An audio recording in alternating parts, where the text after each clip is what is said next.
জুলাই সনদের আইনি ভিত্তি যদি গণভোট হয়ে থাকে তাহলে এইটা কেন পরবর্তী সরকারের সংসদে পাশ করাইতে হবে? আর পরবর্তী সরকারের সংসদে যদি সেই জিনিসটা পাশ করাইতে হয় তাহলে গণভোট কেন?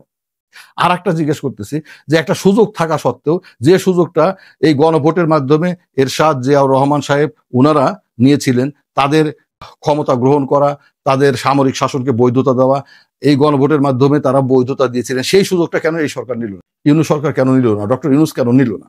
ডক্টর ইউনূস কেন আপনার তার সরকারের নিয়ে যেন কোনো কোশ্চেন কেউ তৈরি করতে না পারে এরকম একটা ক্লজ গণভোটের মধ্যে কেন আপনার ঢোকানোর ব্যবস্থা করলো না বা করতেছে না বা করার চিন্তা করতেছে না? এই প্রশ্নটা দর্শক মন্ডলী, আপনি এটা কি তার নিজের পায়ে নিজে আপনার কুড়াল মারা হচ্ছে না?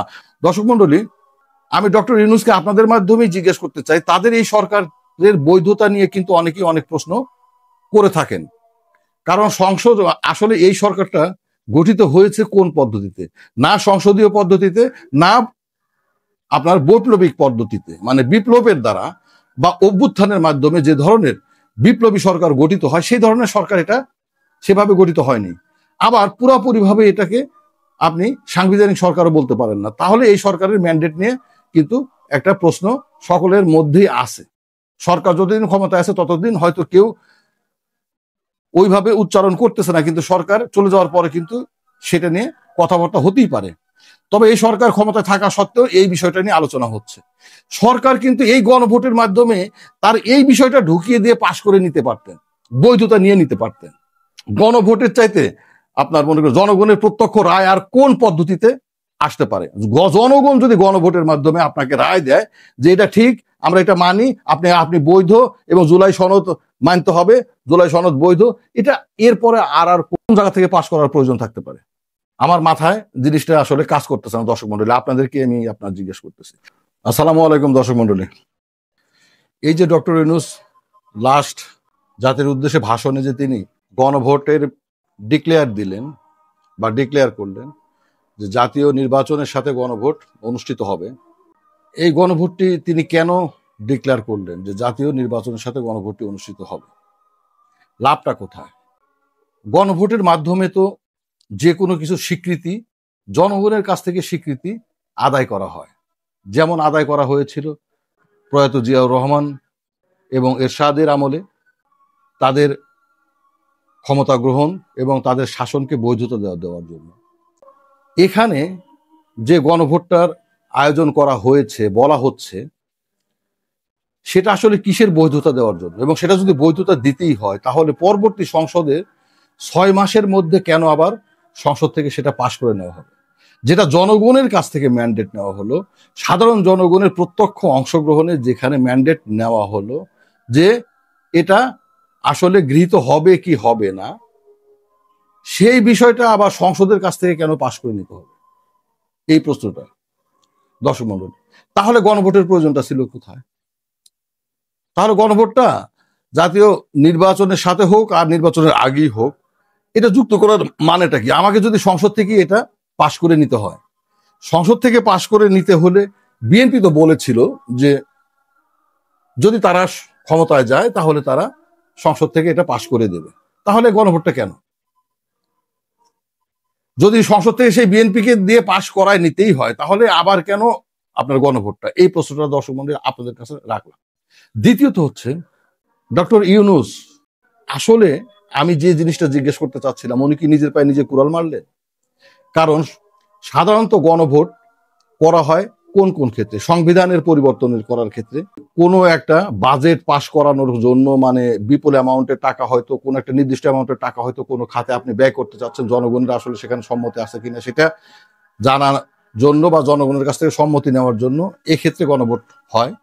দ্বিতীয়ত হচ্ছে যে আপনি রাষ্ট্রের ক্ষেত্রে কোনো একটা বড় সিদ্ধান্ত নিতে যাচ্ছেন, পররাষ্ট্র নীতিতে কোনো একটা জোটে যুক্ত হতে যাচ্ছেন, জনগণ সেটা স্বাভাবিকভাবে নেবে কি নেবে না, এই সকল ক্ষেত্রে সাধারণত আপনার গণভোট হয়ে থাকে। আমাদের দেশে 2 বার গণভোট হয়েছে, আপনার এরশাদ আমলে এবং জিয়াউর রহমানের আমলে, তাদের ক্ষমতাটাকে বৈধতা দেওয়ার জন্য, জনগণের কাছ থেকে ম্যান্ডেট আদায় করার জন্য। দর্শক মণ্ডলী, আমি ডক্টর ইউনূসকে আপনাদের মাধ্যমেই জিজ্ঞেস করতে চাই, তাদের এই সরকারের বৈধতা নিয়ে কিন্তু অনেকেই অনেক প্রশ্ন করে থাকেন। কারণ সংসদ আসলে এই সরকারটা গঠিত হয়েছে কোন পদ্ধতিতে? না সংসদীয় পদ্ধতিতে, না আপনার বৈপ্লবিক পদ্ধতিতে, মানে বিপ্লবের দ্বারা বা অভ্যুত্থানের মাধ্যমে যে ধরনের বিপ্লবী সরকার গঠিত হয় সেই ধরনের সরকার এটা সেভাবে গঠিত হয়নি। আবার পুরাপুরিভাবে এটাকে আপনি সাংবিধানিক সরকারও বলতে পারেন না। তাহলে এই সরকারের ম্যান্ডেট নিয়ে কিন্তু একটা প্রশ্ন সকলের মধ্যেই আছে। সরকার যতদিন ক্ষমতায় আছে ততদিন হয়তো কেউ ওইভাবে উচ্চারণ করতেছে না, কিন্তু সরকার চলে যাওয়ার পরে কিন্তু সেটা নিয়ে কথাবার্তা হতেই পারে। তবে এই সরকার ক্ষমতায় থাকা সত্ত্বেও এই বিষয়টা নিয়ে আলোচনা হচ্ছে। সরকার কিন্তু এই গণভোটের মাধ্যমে তার এই বিষয়টা ঢুকিয়ে দিয়ে পাশ করে নিতে পারতেন, বৈধতা নিয়ে নিতে পারতেন, যে এই সরকার বৈধ জনগণের ম্যান্ডেটে সরকার, এটা কিন্তু ডাইরেক্টলি গণভোটের মাধ্যমে পাশ করায় নিলে আপনার কেল্লা ফতে হয়ে যায়। তো যে কেল্লা ফতেটা করেছিল জিয়াউর রহমান এবং এরশাদ সাহেব।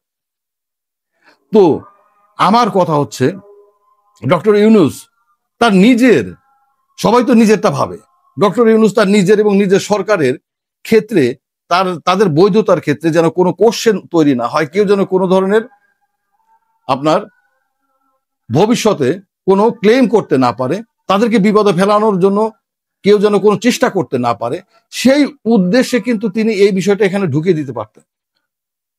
ঢুকিয়ে দিলে কিন্তু এটা এক চান্স আপনার এই একই গণভোটের মাধ্যমে জাতীয় সংসদ নির্বাচন হলো, গণভোট হলো এবং তাদের সরকারের ম্যান্ডেটও আপনার দিয়ে দেওয়া হলো, তাদের সরকারের বৈধতাও আপনার মনে করেন পাওয়ানো হলো।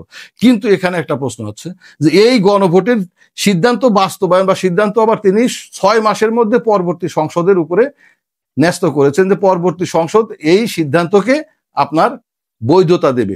তাহলে গণভোটটা আসলে কেন, এই কোশ্চেনটা, এই গণভোটের মধ্যে যদি সরকারের ম্যান্ডেট, আমি যেটা বললাম বৈধতা বা সরকারের আপনার মনে করেন যে সরকারকে নিয়ে যে বিতর্ক আছে সেই বিতর্কের অবসানের বিষয়গুলো যদি আপনার গণভোটের মধ্যে অন্তর্ভুক্ত করা হইতো তাদের কোনো লাভ ছিল না।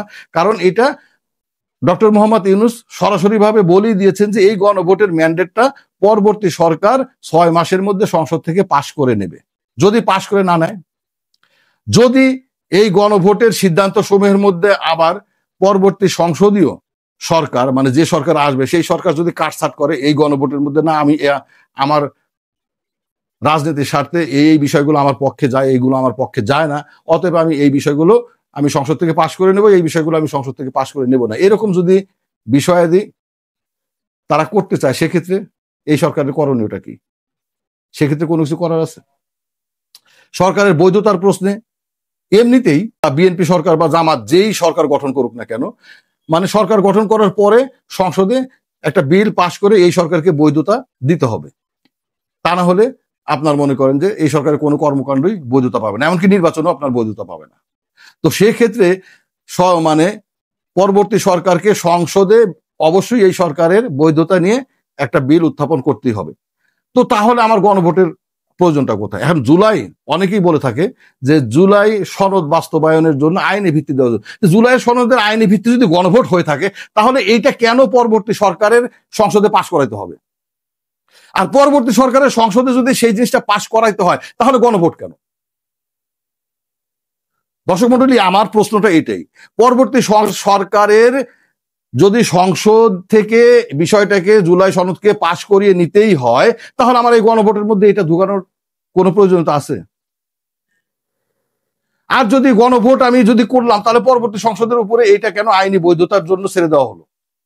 গণভোটের চাইতে আপনার মনে করেন জনগণের প্রত্যক্ষ রায় আর কোন পদ্ধতিতে আসতে পারে?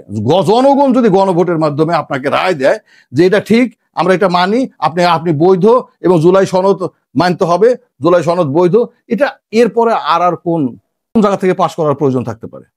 আমার মাথায় জিনিসটা আসলে কাজ করতেছে না। দর্শক মন্ডলী, আপনাদেরকে আমি জিজ্ঞেস করতেছি, আর একটা জিজ্ঞেস করতেছি যে একটা সুযোগ থাকা সত্ত্বেও যে সুযোগটা এই গণভোটের মাধ্যমে এরশাদ, জিয়াউর রহমান সাহেব ওনারা নিয়েছিলেন, তাদের ক্ষমতা গ্রহণ করা, তাদের সামরিক শাসনকে বৈধতা দেওয়া, এই গণভোটের মাধ্যমে তারা বৈধতা দিয়েছিলেন, সেই সুযোগটা কেন এই সরকার নিল না? ইউনূস সরকার কেন নিল না? ডক্টর ইউনূস কেন নিল না?